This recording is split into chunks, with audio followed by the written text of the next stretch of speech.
भनेर तपाईले के राख्नुहुन्छ त? अब आज हुँदैन हुँदैन अलिक उता सार्नु होला अलिक उता सार्नु होला अलिक उता सार्नु बाटोमा राखेर छैन त्यो बाटोमा राखेर हुँदैन नि त बाटोमा रिक्वेस्ट गरेपछि त मान्नुहोस् के तपाईलाई पत्रकारको लाइसेन्स चाहिएको भन्नुभएको होइन तपाईँलाई देखाइदिनु एउटा पत्रकारको लाइसेन्स देखाइदिनु त पत्रकारको लाइसेन्स निकालेर देखाइदिनु त पाउनु तपाईँले तपाईँलाई ओराले दिएको छ कागज चलाउनु भने त्यो देखाउनुहोस् फेरि हामी जान्छौँ कागज दिएको छ भने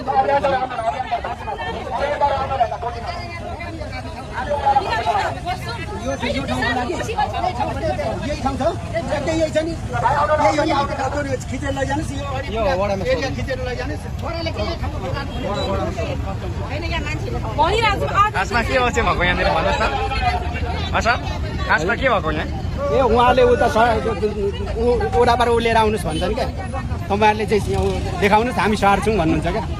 यो त सार्नु पऱ्यो नि त यत्रो यो जाम छ होइन अब चाहिँ यहाँ मान्छे हिँड्नु पऱ्यो अब यो त एकदमै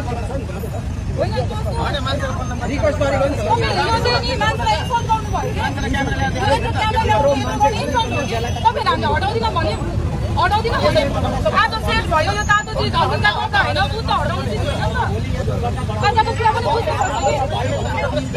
जुन यो भिडियो तपाईँहरूले देख्नुभयो यो धारानको भिडियो हो जहाँ श्रम संस्कृति पार्टीका व्यक्तिले टी सर्ट लगाएर श्रम संस्कृतिको एकजना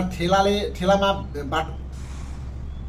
अहिले जुन भिडियो तपाईँहरूले देख्नुभयो यो भिडियो हो धारानको भिडियो हो जहाँ एकजना दिदीले सडकमै ठेला लगाएर आफ्नो बिजनेस व्यापार गर्दाखेरि त्यहाँ श्रम संस्कृति पार्टीका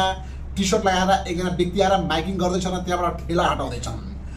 अब यो किन ठेला हटाउँदैछन् भने यहाँ मेरो प्रश्न हो यही कार्य चाहिँ काठमाडौँ महानगरपालिकाको प्रहरीले गर्दाखेरि तपाईँले हरेक आरोप लगाउनु भयो यो सरकारले एउटा पनि कसर छोड्नु भएन हरेक गाली गर्नुभयो हरेक तरिकाले विरोध गर्नुभयो जब आफै धरानमा त्यहाँ ठेलामा व्यापार गर्दै गरेका दिदीलाई ठेला हटाउ यहाँबाट ठेला राख्न पाउँदैन भनेर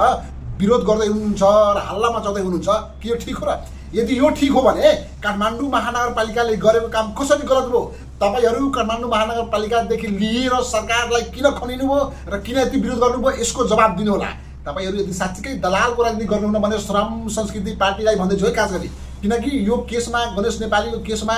श्रम संस्कृति पार्टी धेरै खनिएका हुन् खास गरी आर्यन राई भन्ने व्यक्ति छ नि त्यो व्यक्ति लास्टै खनिएको र बालेन सरकारको विरोध गरेको यो के गरेको यो अघि देख्नुभयो भिडियो के गरेको किन यस्तो गरेको किन हटाउन खोजेको के भयो र बाटो जाम भयो र ट्राफिक समस्या भयो र अनि काठमाडौँमा के भएर त्यस्तो भएको जवाब छ भने कमेन्टमा दिनु होला। दलालको राजनीति कतै पनि नगरिदिनु होला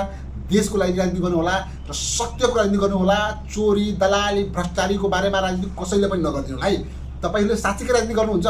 यही काम काठमाडौँ महानगरपालिकाले गर्दा खराब गर्यो मान्छेको ज्यान लियो अब यही दिदीले आत्महत्या गर्यो भने यसको जिम्मा कसले लिन्छ